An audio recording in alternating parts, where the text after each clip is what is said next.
그 다음 질문, 마지막 질문 될 것 같은데요. 이방 결혼을 하면 무거운 주제입니다. 교회에서 교제 참석을 3년간 중단시킨다고 들었습니다. 아, 그래요?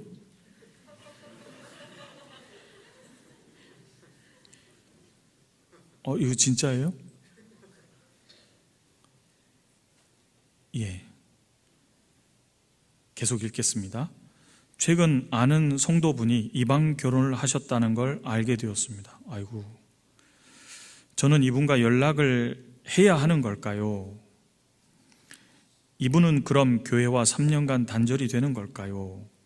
이방 결혼이 큰 누룩이 될 수 있다는 것은 알고 있지만 그분이 교제와 단절되어서 끊어진다면 그 시기 이후에 그 가정은 누가 붙들어 줄 수 있는 건지 상관치 않는 것이 내 손만 씻는 그런 류의 방목같이 느껴집니다.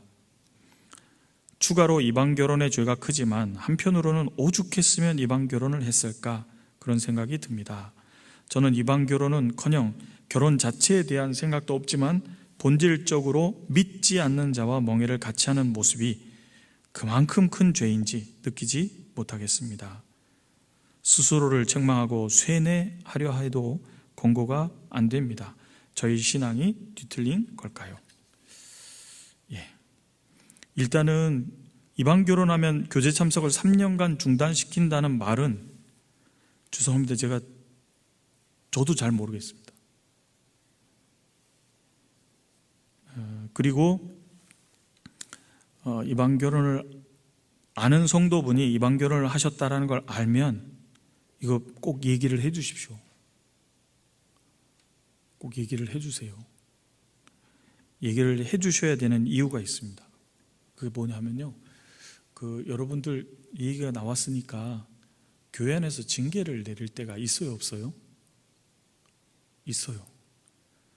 근데 어떤 분들은 징계의 목적을 잘못 알고 계신 분이 있어요. 징계는 벌 주려고 하는 게 목적이 아닙니다.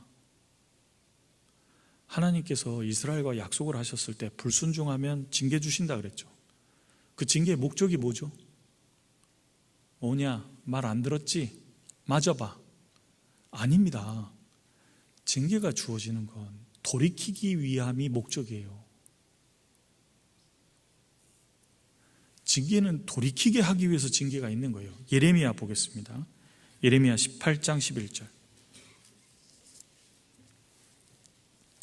그러므로 이제 너는 유다 사람들과 예루살렘 거민들에게 말하여 이르기를 여호와의 말씀에 보라 내가 너희에게 재앙을 내리며 계책을 베풀어 너희를 치려 하노니 너희는 각기 악한 길에서 돌이키며 너희 길과 행위를 선하게 하라 하셨다 하라. 하나님이 이스라엘을 치겠다고 하신 거예요. 왜냐하면 패역의 불순종의 우상 숭배 말도 아니거든요. 내가 너희를 치겠다라는 경고를 하신 이유가 뭐죠? 그 뒤에 있잖아요. 너희는 각기 악한 길에서 돌이키며 너희 길과 행위를 선하게 회개하라 그 말입니다. 돌이켜라.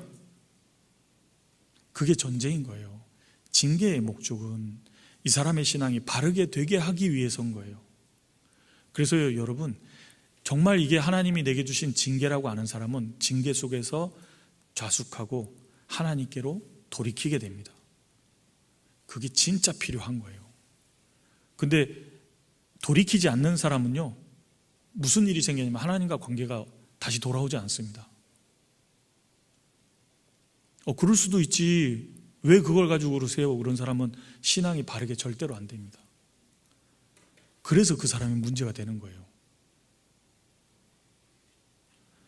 그래서 교회 안에서 징계가 있는 이유는 그 성도님의 신앙이 하나님과 바른 관계를 맺고 돌아올 수 있도록 하기 위한 목적으로 주는 거예요. 그래서 만나봐서 교제를 하고 이 사람이 정말 돌이키려는 마음과 진심이 있는지 그런 사람에게 징계를 주는 겁니다. 그랬을 때 그 사람이 진짜 받아요. 아프게 받습니다. 두렵게 받고요. 하나님이 내게 주셨다는 걸 알기 때문에 얼마나 무서운지 몰라요. 근데 이게 그냥 야단치는 것처럼 생각하면 이게 문제인 거예요. 그런 사람은 징계 준다 해도 돌이키겠습니까? 징계의 목적은 바르게 되게 하기 위해서 내리는 거예요. 그래서 그냥 끊어버리는 게 목적이 아닌 거예요. 그렇게 하면 큰일입니다. 그래서 징계를 내리면요, 징계를 내리기 전에 교제를 하고요, 징계 가운데 누군가는 반드시 만납니다.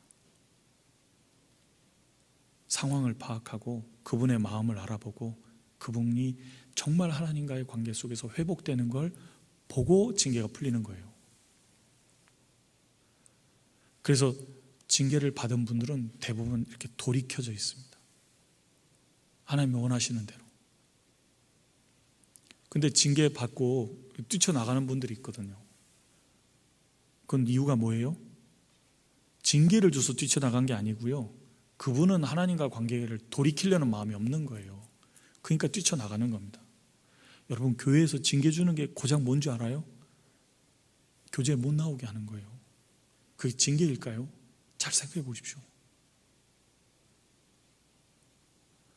근데 정말 하나님이 내게 주셨다는 거 아는 형제 자매님들은요, 정말 하나님이 내게 엄히 징계하셨다는 거 크게 받고요, 정말 덜덜 떨어요.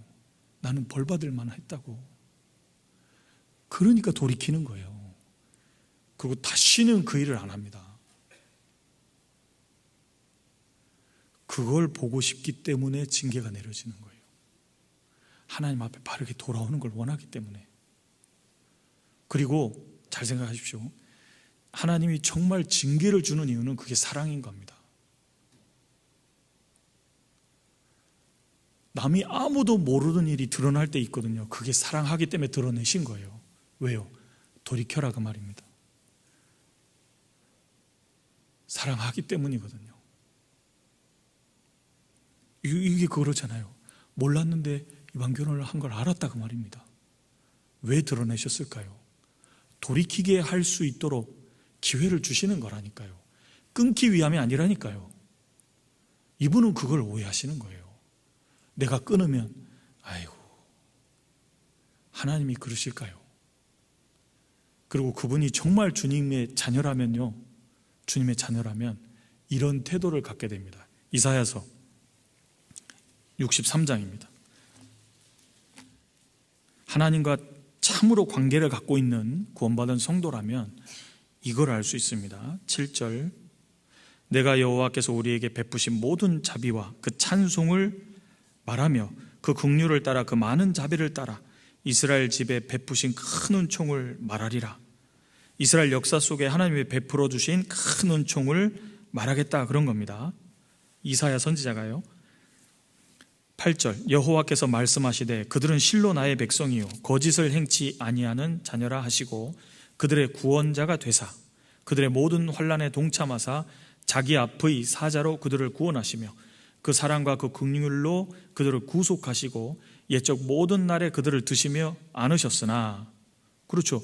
이스라엘이 애굽에서 종살이 하고 있을 때 하나님이 건져주셨잖아요. 사자 모세를 먼저 보내서 건져주셨잖아요. 그렇죠? 그 얘기하고 있는 겁니다. 10절, 하나님이 그렇게까지 광야에서 인도하시고 역사해 주셨는데 10절, 그들이 반역하여 주의 성신을 근심케 하였으므로 그가 돌이켜 그들의 대적이 되사 친히 그들을 치셨더니, 하나님이 이제 치게 되신 거예요. 내 이놈, 치게 되셨죠? 징계 내리게 되셨다 그 말입니다. 그것을 정말 알면 15절부터 이게 있게 됩니다. 15절, 주여 하늘에서 굽어 살피시며 주의 거룩하고 영원하온 처소에서 보옵소서. 주의 열성과 주의 능하신 행동이 이제 어디 있나이까? 주의 베푸시던 간곡한 자비와 긍휼이 내게 그쳤나이다. 주는 우리의 아버지시라. 아브라함은 우리를 모르고 이스라엘은 우리를 인정치 아니할지라도 여호와여 주는 우리의 아버지시라. 상고부터 주의 이름을 우리의 구속자라 하셨거늘. 이거 보셔요. 주여 하늘에서 굽어 살피시고 봐주십시오. 주님, 날 봐주십시오. 그리고 기도하는 근거가 주님의 자비와 긍휼입니다. 나 잘한 거 하나도 없다 그 말이에요. 주님, 자비를 베풀어 주시고 불쌍히 여겨 주셔서 나를 회복시켜 주십시오. 그리고 16절 보십시오. 주는 우리의 아버지시라. 구원받은 성도는 정말로 하나님의 아버지잖아요. 그렇죠? 아버지 하나님, 날 좀 불쌍히 여겨주셔서 다른 사람들은 너 같은 놈은 하나님의 자녀가 아니야 라고 말할진 몰라도 나는 정말 구원받은 사람이니까 날 좀 도와서 회복시켜 주십시오. 이렇게 기도하게 되잖아요. 그렇잖아요? 이런 사람이 징계를 달게 받고요, 신앙이 회복되는 거예요. 그 시간을 기다리는 거예요. 3개월이든 6개월이든 교제 나오지 못하게 하면요, 크게 반성하고요, 내가 다시는 그러지 않으리라 그 6개월을 기다린다고요. 그리고 주님이 풀어주시는 날을 기다리고 6개월을 딱 돼서 끝나면요, 정말 주님께 감사한 마음으로 들어옵니다. 그분이 정말 돌이키게 돼 있는 거예요.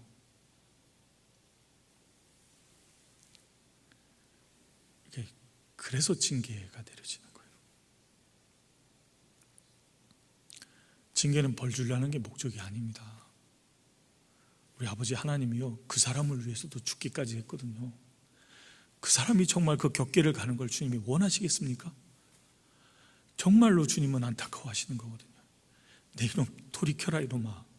제발 좀 돌이켜라. 그 아버지의 심정을 알기 때문에 교회가 그 통탄한 마음을 가지고 징계를 내리는 거예요. 정말 주의 마음으로, 바른 마음으로 징계를 받는 사람은 걱정하지 마세요. 반드시 돌이킵니다. 주님이 보고 계시기 때문이에요. 이분은 그걸 잘 모르시는 거예요. 그리고 이분이 추가로 질문하신 게 이겁니다. 이방 결혼의 죄가 크지만 한편으로는 오죽했으면 이방 결혼을 했을까, 그런 생각이 듭니다. 그런 생각이 드셨다면요, 질문하신 분 잘 들으십시오. 사람의 일만 생각하신 겁니다. 하나님의 일은 생각하지 않으신 거예요.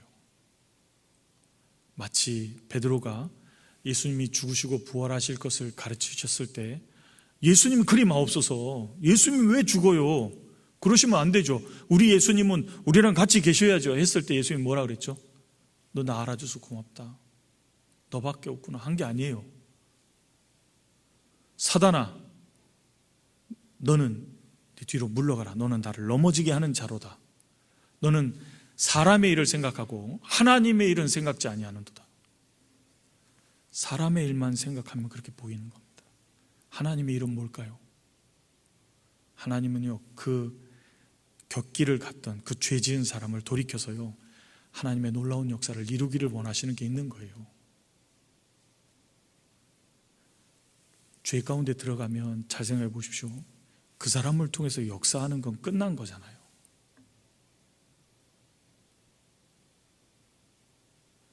그게 너무너무 안타까운 거거든요. 현재의 감정에 휩쓸리고 거기에 휩쓸려서요, 하나님의 거룩한 역사를 다 저버리게 됐거든요. 여러분, 하나님이 이스라엘을 왜 세상 많은 열국 가운데서 자기 백성으로 불러서 택하셨을까요? 여호와의 증인으로 택한 겁니다. 여호와의 증인이기 때문에 해야 되는 것이 있었어요. 그게 뭐죠? 세상 사람들과 구별돼서 살아야 된다고 말씀하셨습니다. 여호와의 증인이기 때문에. 그런데 그런 이스라엘이 구별되지 못하고 세상과 섞였을 때 무슨 일이 생겼죠?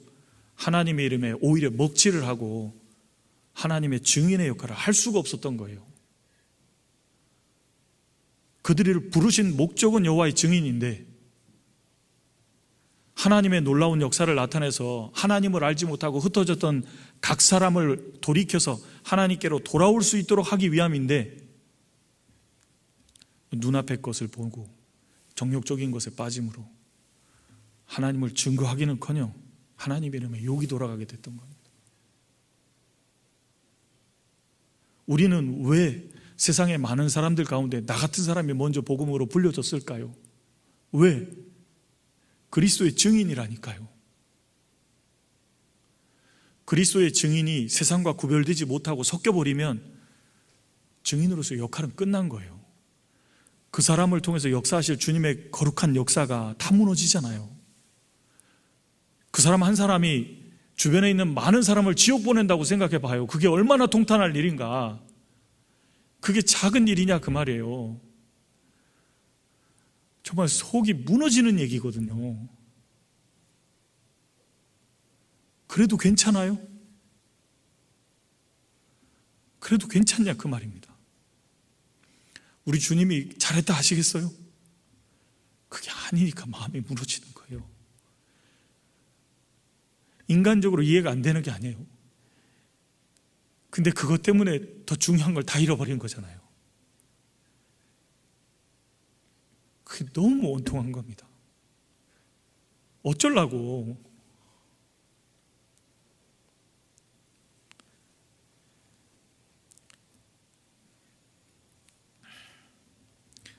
그리고 징계는 교회와 단절되는 게 아닙니다. 교회 지체로서 회복되게 하기 위해서이기 때문에요. 레위기에 보면 이게 돌에 색점이 바람에 일단 뺍니다. 지켜보는 거예요. 근데 계속 색점이 안 없어지면 대치합니다. 색점이 없어지면 어떡하죠? 다시 끼워 놓습니다. 그래서 같이 어우러질 수 있도록 만드는 거예요. 그게 목적입니다. 제하기 위함이 목적이 아니에요. 지켜보는 거예요.